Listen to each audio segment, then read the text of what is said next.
오늘 저는 일천 헌신의 예배, 그런 제목으로 하나님의 말씀을 증거하겠습니다.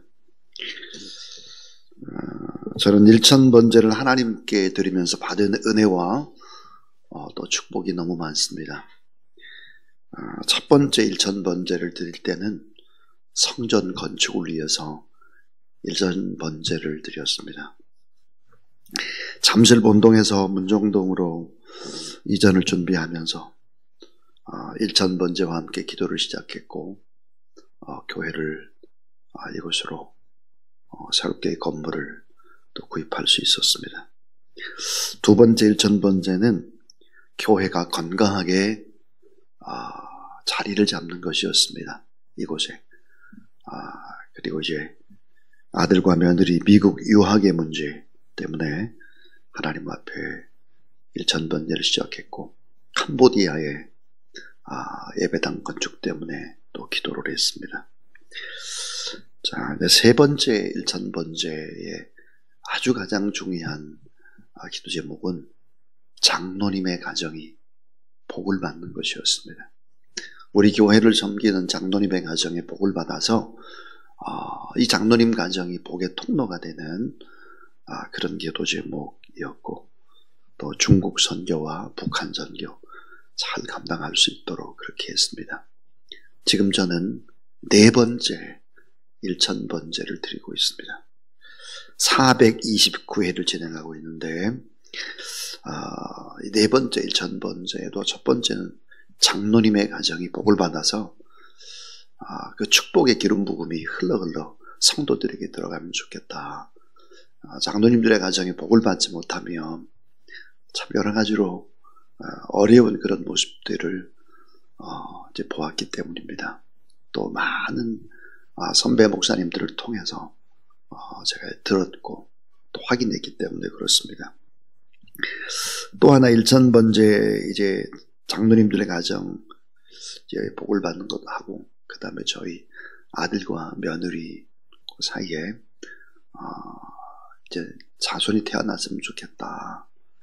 아들이나 딸을 주십시오. 이렇게 이제 기도 제목을 가지고 네 번째 기도하는 중에 또 하나님이 응답을 주셨습니다.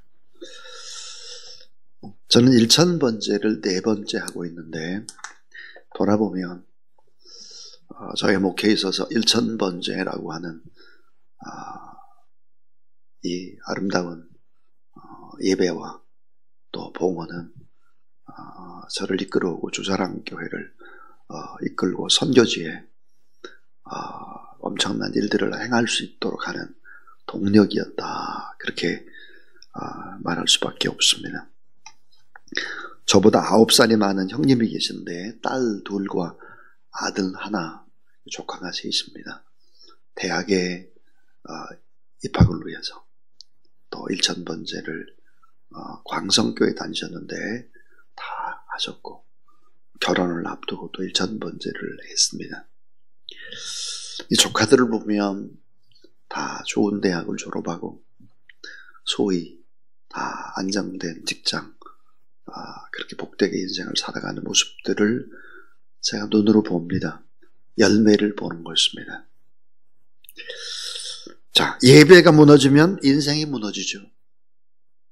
예배가 성공을 하면 인생은 성공하게 되는 것이고, 자, 예배자에게는, 예배라는 사명에 충성하는 자에게는 덤으로 축복을 줍니다. 덤으로. 그러니까 부귀 영화는 그냥 덤으로 오는 거예요. 지혜 그냥 덤으로 오는 것입니다. 예배자는 하나님의 채워주심을 체험하게 되는 거예요. 자, 예수님께서 신앙의 헌법과 같은 말씀을 주셨습니다. 신앙의 헌법. 어떤 말씀입니까? 마태복음 22장 37절입니다. 우리 잘 아는 대로 예수께서 이르시되 내 마음을 다하고 목숨을 다하고 뜻을 다하여 주 너의 하나님을 사랑하라 하셨으니 그랬습니다. 여러분 화면을 한번 봐주세요.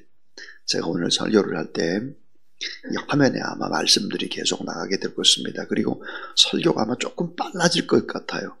내용이 많기 때문이죠. 자, 참된 예배란 뭘까? 참된 예배. 오늘 일천 헌신의 예배 뭘까? 이런 것입니다.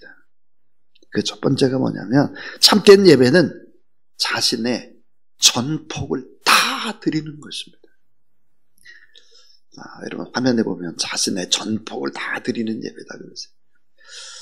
일천번제가 의미하는 것은 뭘까?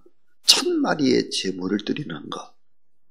이 번제는 온전한 헌신이잖아요. 자신의 온 정성과 최상의 것을 내 마음을 드리고 뜻을 드리고 목숨을 드린다 하는 거예요. 매일매일 일천번제를 하는 것입니다. 새벽기도 때, 수요예배 때, 또 금요신야 때, 주일 예배 때. 사실은 예배라고 하는 것은 헌신이 없이 예배는 드려지는 것이 아닙니다. 재물이 없이 예배는 온전한 예배라고 할 수 없어요. 사업장에 가서 예배를 드린다. 사업장에도 예물을 봉헌해야 하는 것입니다. 그런데 그런 예물이 없이 이렇게 하게 되면 그건 온전한 예배라고 할 수 없어요. 자, 솔로몬은 하나님을 경배하는 일에 최선을 다하기 위해서 최고 최상의 것을 드리면서 뭘 했을까? 성전을 건축했습니다. 성전 건축. 그래서 하나님을 하나님답게 예배했다. 그러니까 이 참된 예배라고 하는 것은 뭘까? 자신의 전폭을 다 드리는 것입니다. 또 하나 참된 예배는 뭘까? 너무 중요한 것, 어제도 강조했던 것, 보혈 중심의 예배입니다. 보혈. 자, 솔로몬의 1000번제의 깊은 의미, 신학적인 의미는 뭘까? 1000번의 횟수가 중요한 것이 아닙니다. 제물의 피 흘림, 그 중심이 자리를 잡고 있는 것입니다. 자신의 죄를 대속 제물의 피로 속죄한 가운데 드리는 예배, 신학적 표현으로 쓴다면 솔로몬의 1000번제는 보혈 중심의 예배였다는 것입니다. 정성을 많이 드리는 예배뿐만 아니라 보혈의 공로를 의지하는 예배였다. 오늘 우리가 하나님 앞에 예배 드릴 때도 마찬가지입니다. 나의 몸과 마음 모든 것들을 예수 그리스도의 보혈의 피를 뿌리고 보혈의 옷을 입고 예수 그리스도의 피를 의지해서 드리는 예배, 십자가를 바라보는 예배, 이런 예배가 진정한 예배다 하는 것입니다. 자, 솔로몬이 자신의 전폭을 주님의 보혈로 감싸서 드릴 때 하나님의 영광스러운 임재와 함께 온갖 능력과 함께 온갖 축복이 임하고 불의 응답과 거룩한 역사 눈으로 다 확인했다 하는 것입니다. 하나님의 통치하심과 하나님의 말씀하심이 성전 안에서 모든 사람들이 보고 듣고 느끼고 깨닫고 하나님을 두려워하고 그렇게 했다는 거예요.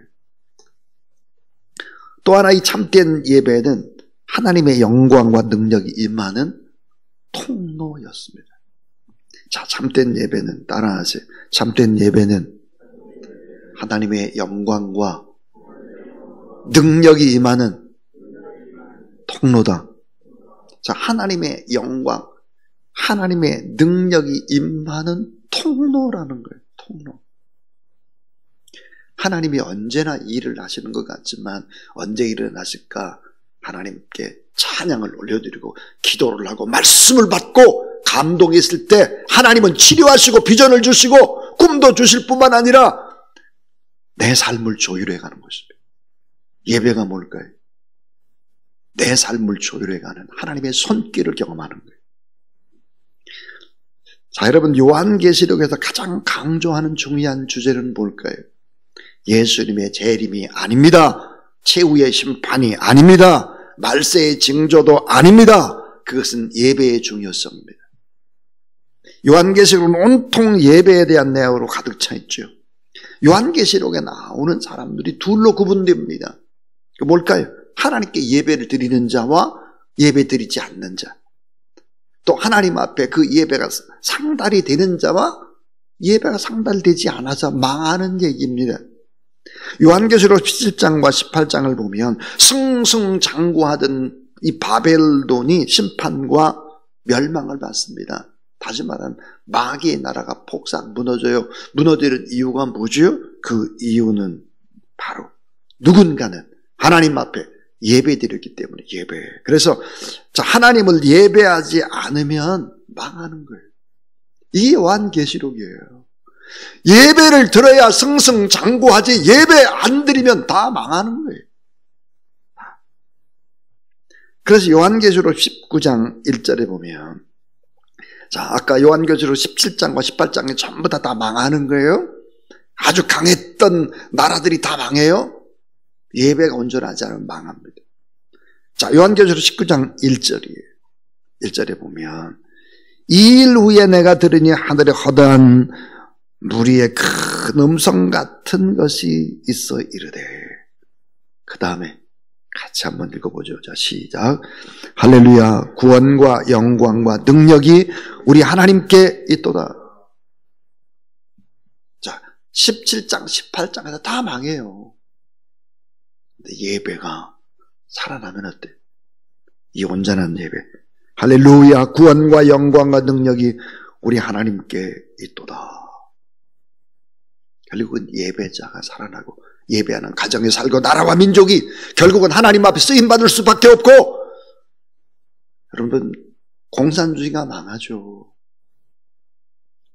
중국을 보세요. 러시아를 보세요. 어떻게 되는가를 똑똑히 보세요. 결국은 예배드리지 않는 인본주의 망하고 세속주의 망하고 공산주의 망한다. 예배는 뭘까? 하나님의 영광과 하나님의 능력과 하나님의 축복이 임하는 통로인데 이 통로가 막히게 되면 망하는 거죠. 그래서 교회는 최후의 승리. 왜? 예배드리는 공동체이기 때문이다. 예배는 하나님이 받으시는 예배가 있고 받지 않는 예배가 있다고 성경은 경고하죠. 이사야 선지자의 엄중한 말씀입니다. 왜 그토록 많은 예배를 드리는데 변화되지 않느냐? 그 이유가 뭐냐? 이사야서에. 왜 하나님의 말씀이 강한 영향력을 발휘하지 못하느냐? 왜 하나님의 임재와 하나님의 생명이 임하지 않느냐? 어떤 상태로 예배를 드리든 하나님이 다 받는 것이 아닙니다. 이런 상태로 예배를 드리면 하나님이 받지를 않아요. 이사야 1장 11절부터 13절의 말씀이 그러합니다.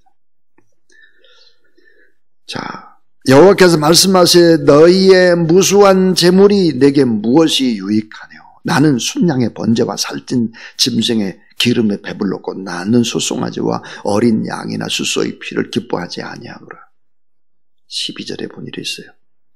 너희가 내 앞에 보이려 오니 이것을 누가 너희에게 요구하겠느냐? 내 마당만 밟을 뿐이니 헛된 재물을 다시 가져오지 말라 그랬습니다. 그래서 여러분 우리가 두 번째로 생각해 볼 수 있는 것은 뭘까? 하나님이 받으시는 참된 예배의 조건입니다. 하나님이 받으시는 참된 예배의 조건, 그 결과는 뭐겠나? 이 두 번째로 생각을 해보겠습니다. PPT를 좀 보여줘 보세요.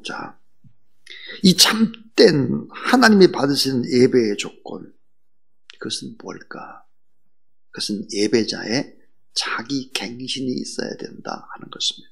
예배자의 자기 갱신. 성경에 보니까 아벨과 그 제물은 받으시고 가인과 그 제물은 받지를 않았다 그럽니다. 왜 예배가 받는 예배가 있고 받지 않는 예배가 있을까? 누가복음 18장 13절 말씀해 보니까 세리는 멀리 서서 감히 눈을 들어 하늘을 쳐다보지 못하고 다만 가슴을 치며 이르되 하나님의 불쌍히 여기소서 나는 죄인으로소이다 하였느니라. 참 이상하죠. 가슴을 칩니다. 내 가슴을 치고 나는 죄인입니다. 나는 부족합니다. 나는 연약합니다. 이런 자기 갱신이 예배자에게 있어야 한다 하는 것입니다. 히브리서 11장 4절에 보니까 이렇게 이야기를 하죠. 믿음으로 아벨은 가인보다 더 나은 제사를 하나님께 드림으로 의로운 자라 하시는 증거를 얻었으니 하나님이 그 예물에 대하여 정언하십니다. 그가 죽었으나 그 믿음으로써 지금도 말하는 일은 죽은 것이 아니라 지금도 말한다는. 그러니까 이 아벨의 젖은 어린 양의 피로 드린 예배자는 주의 보혈로 덮어져야 그 예배를 받을 수 있다 하는 것이죠. 그러니까 예배자의 자기 갱신이 꼭 필요하다. 이게 참된 예배자의 자격이다. 조건이다. 또 하나는 참된 예배는 하나님의 수술하십니다. 변화입니다. 예배가 뭐라고 그랬습니까? 하나님의 수술이에요. 예배는 변화입니다. 온전한 예배를 드려보십시오. 사람이 뒤바뀔 수밖에 없습니다. 진리의 말씀을 받기 때문이죠. 수술이에요, 수술. 참된 예배는 하나님의 수술하십니다 하는 거예요. 예배를 온전히 드리고 예수 그리스도를 진정으로 만나면 바뀌죠. 어떻게 바뀔까요? 누가복음 19장 8절에 삭개오가 서서 주께 여짜오되 주여 보시옵소서 내 소유의 절반을 가난한 자들에게 주겠사오며 만일 누구의 것을 속여 빼앗은 일이 있으면 내 갑절이나 갚겠나이다 그랬습니다. 이제 그렇게 안 살겠습니다. 하나님 앞에 예배드렸으면 내가 남의 거 빼앗은 거 있으면 4배로 갖고 가난한 자 제가 돌보겠습니다. 예배는 뭘까요? 수술입니다. 수술. 자, 미래 교회를 메타교회 그랬습니다. 교회 성장학자 칼 조지라고 하는 사람이 그런 말을 했는데 메타교회. 메타가 뭡니까? 변화입니다. 변화되지 않으면 안 된다는 거죠. 예배는 뭘까요? 변화입니다. 참 놀랍게도 이 가인과 아벨의 사건 속에서 동생을 죽이는 범죄가 가인이 언제 동생을 죽였을까? 예배 이후입니다. 예배 이후. 잊지 말아야 합니다. 예배를 통해서 내가 변화되지 않으면 어때요? 내가 살인자가 될 수도 있다는 걸 가인이 우리에게 말해줍니다. 이 세상에서 가장 무서운 인간은 누굴까? 예배 드리고 나서도 변화되지 않는 사람입니다. 여러분 잘 아시죠? 예배 늘 습관적으로 드려도 반복적으로 드려도 변화되지 않을 때 얼마나 무서운 역사가 일어나나. 그 실제 예는 무엇일까요? 여러분 니체라는 철학자는 목사의 아들이었습니다. 하나님이 누구인지를 너무 잘 아는 목사의 아들, 예배가 무엇인지 잘 아는 목사의 아들, 수없이 수백 번 수천 번 예배를 드렸던 사람인데 그가 했던 말이 뭐예요? 하나님은 죽었습니다. 신은 죽었대는. 변화되지 않으면 어떻게 될까요? 살인자가 되는 거예요. 예배 드리면서도 고개 바짝 쳐들고 교만하고 큰소리 빵빵 치고 이게 무서운 일이죠. 예배드리고 변하지 않는 것은 두려운 일입니다. 정말 두려운 일이죠. 왜 교회에 문제가 일어나나요? 예배 많이 드리는 사람들 변화되지 않을 때 그렇게 되는 거예요. 자, 여러분 하나님이 받으시는 예배의 조건 2가지 있습니다. 예배자의 자기 갱신이 있어야 된다. 예배는 참된 수술이에요. 수술. 온전한 예배는 그렇습니다. 변화의 시간이죠. 근데 하나님이 받으신 예배의 조건 그 뒤에 따라오는 것이 하나 있죠. 그게 뭘까요? 참된 예배는 기쁨과 능력을 얻는 거예요. 기쁨과 능력. 제가 콜롬비아 보고타에 세자르 카스테라노스라고 하는 목사님, 이 목사님 참 대단한 분이죠. 한국에 오셨을 때 이분한테 G12 훈련을 받기도 하고 제가 싱가포르까지 날아가기도 하고 우리 청년들하고도 가고 그렇게 이제 했죠. 이 보고타의 세자르 카스테라노스 목사님은 남미 최대 교회를 이끄는 능력 있는 종입니다. 난관을 이기는 최고의 힘이 무엇입니까? 난관, 이 어려움을 이기는 최고의 힘이 무엇입니까? 이렇게 질문을 했을 때 답변을 줬습니다. 무슨 답변일까? 그것은 주님이 주시는 기쁨. 주님이 주시는 기쁨이 있을 때 난관을 뚫고 나갈 수 있다는. 그러니까 여러분, 예배라고 하는 것은 이 기쁨과 능력이죠. 여호와를 기뻐하는 것이, 따라하세요, 너희의 힘이니라. 여호와를 기뻐하라. 따라하세요. 여호와를 기뻐하라. 내 마음의 소원을 이루어 주시리로다. 그렇습니다. 예배는 기쁨을 주는 것입니다. 그리고 어때요? 이 기쁨 속에 능력을 얻는 것이죠. 그래서 예배는 이런 것이다.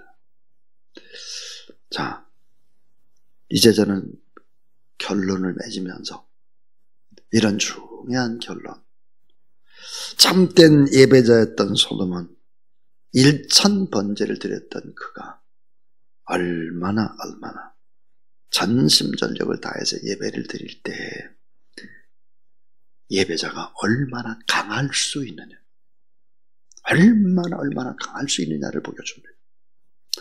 얼마나 예배자에게는 큰 영광과 큰 축복과 큰 지혜를 얻을 수 있는가를 솔로몬이 보여줬습니다. 얼마나 나라가 태평성대할 수 있느냐, 하나님 앞에 예배 드릴 때 얼마나 하나님의 영광이 그렇게 크게 드러나는가, 여기 깨닫게 하는 것이 바로 솔로몬이었습니다. 하늘문을 열고 쏟아부으시는 하나님의 은총. 예배 드리는 동안에 이런 은총들이 있었는데 결론은 이거예요. 예배가 무너지면 다 망한다. 솔로몬, 예배가 무너지면 어떻게 망할까요? 결론은 이렇게 망하는 것입니다. 이 솔로몬은 타락의 끝판 왕을 보여줍니다. 다 이루고 난 다음에 와르르 무너지고 용두사미가 되는 것을 보여주죠. 여러분, 예배 드리게 되면 처음부터 와르르 망하는 게 아니에요. 예배를 잃어버리게 되면 타락이 시작이 되죠. 나중에 대적들이 일어나기 시작을 하는 것입니다. 그러면 예배를 소홀히 하게 될 때 어떻게 문제가 차근차근 대개로 접근해 오나 3단계로 접근해 오는 걸 알 수 있습니다. 솔로몬의 모습 속에서. 첫 번째는 사소한 일도 살살 고통이 찾아와요. 아주 사소한 일이. 이 사소한 일인데 손끝에 찔린 가지처럼 아파오기 시작하죠. 자, 솔로몬이 가장 힘이 있을 때 솔로몬과 대적할 수 있는 나라 에디오피아나 애굽이나 바벨론 이런 정도였을 것입니다. 그런데 열왕기상 11장 14절을 보시면, 자, 여러분 한번 봐주세요. 여호와께서 에돔 사람 하닷을 일으켜, 하닷입니다. 하닷. 솔로몬의 대적이 되게 하시니 그랬어요. 아니, 대적이 될 만한 사람이 아니에요. 뭐 바벨론이나 애굽 정도의 사람이 아니라 에돔 사람 하닷이었습니다. 상대가 되질 않아요. 그런데 상대가 되지 않는데 예배를 소홀히 할 때 이 작은 것이 계속해서 솔로몬을 찌르기 시작을 하죠. 전혀 생각하지 않았던 문제가 터져요. 대수롭지 않은 문제인데 이 문제가 쪼여오기 시작을 하는 것입니다. 그 다음에 또 하나, 두 번째 단계의 고통이 오게 되는데 고통이 점점점 가까이로 다가오기 시작해요. 별것도 아닌 것이 이랬는데 그 다음에는 점점 고통으로 다가와요. 피부로 느껴요. 그게 누굴까? 엘리야다의 바로 느손이라고 하는 느손, 엘리야다의 아들. 이번엔 느손이 좀 바짝 솔로몬 곁에서 공격을 해야 돼요. 점점 가까이. 열왕기상 11장 26절에 보면은 이게 점점점 커져요. 반경이 점점점 좁아져요. 자, 멀리서 공격을 하다가 좀 가까이서 공격을 하다가 이제는 어떻게 공격할까요? 나의 신복, 나의 오른팔이 변심하고 공격을 합니다. 그게 누굴까? 여로보암이죠. 여로보암. 나의 신복, 나의 오른팔, 내가 철저히 믿었던 사람, 그 사람의 나의 옥을 재기 시작하는 것입니다. 자, 열왕기상 12장 26절에 보세요. 자, 솔로몬의 신하 느밧의 아들 여로보암이 또한 손을 들어 왕을 대적했다 그랬습니다. 오른팔이에요, 오른팔. 자, 하나님 앞에 와르르 무너지고 단 한순간에 날아가는 것이 아니에요. 처음에는 멀리, 그 다음 조금 가까이, 그 다음 뭐요? 턱 밑에서. 그래서 어떻게 되죠? 나라와 민족이 망하는 것입니다. 자, 애굽의 10가지 재앙, 처음에는 강이 피로 물들어요. 개구리, 이 파리, 온역, 독종, 우박, 메뚜기, 흑암. 재앙이 어때요? 점점점 가까이 옵니다. 어떻게 해요? 가정으로. 장자가 죽어요. 처음에는 강서부터 시작해. 차근차근 해가지고 어때요? 우리의 목까지 오게 되죠. 가정에서도 장래의 미래를 이끌어가라 장자에게 오는 것입니다. 사랑하는 여러분, 어떻게 될까요? 사람이 변화 안 되면 누구를 세울까? 하닷을 세웁니다. 멀리 있는. 이 사람이 변화 안 되면 어떻게 될까? 느손을 세워요. 이 사람이 변화 안 되면 어떻게 될까요? 신복, 오른팔을 세웁니다. 어려움을 주는 거죠. 그러니까 결국은 하나님이 너무너무 사랑하는 것이죠, 우리를. 이게 안 되면 환경의 위기가 오죠. 경제의 위기가 옵니다. 이게 안 되면 전쟁의 위기가 와요. 그래도 끔찍 안 하면 그 다음 단계를 하나님이 하시죠. 제가 예배의 성공이 모든 것의 성공이라고 이런 얘기를 하면 막 그런가 보지, 이렇게 생각하면 곤란합니다. 여러분, 나라와 민족과 여러분의 자녀와 모든 것을 회복과 살릴 수 있는 방법, 그래서 하나님 앞에 언제든 예배의 목숨을 거는 것입니다. 하나님 앞에 예배자는 반드시 승리한다. 일천번째 예배자, 승승장구하고 얼마나 가능성과 얼마나 능력과 얼마나 하나님이 일하시는지를 보여주는 것입니다. 예배를 잃을 때 서서히 다 잃습니다. 이 사실을 기억하고 2023년도에 예배에 승리하는 그런 여러분 다 되고, 예배에 쏟아 부으시는 하나님의 놀라운 축복과 은혜가 임하기를 주의 이름으로 축원합니다. 96장 우리 하나님 앞에 찬양하겠습니다.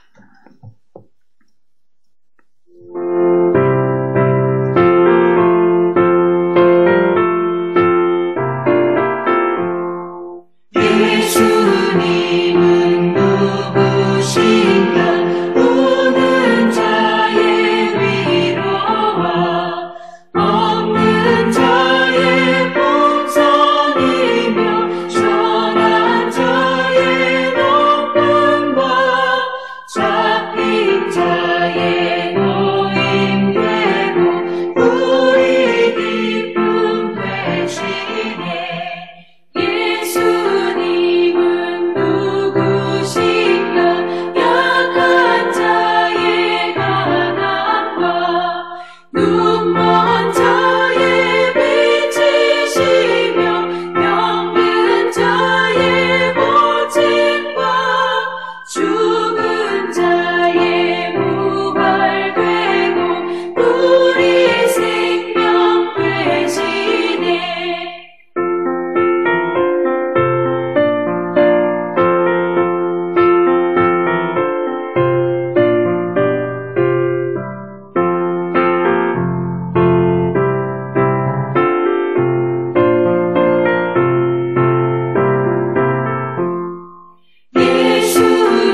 이제는 마지막 때에 예배자를 찾으시는 우리 구주 예수 그리스도의 무한하신 은혜와 우리 하나님의 사랑과 늘 예배자에게 힘 주시고 능력 주시고 기쁨 주셔서 승리토록 이끄시는 성령 하나님의 역사가 오늘도 하나님 앞에 예배자로 나와 하나님 앞에 예배드리고 신년 벽두에 기도의 씨앗을 뿌리는 하나님의 귀한 종들 머리 위에 이제로부터 영원토록 함께 하옵시기를 간절히 축원나옵나이다. 아멘.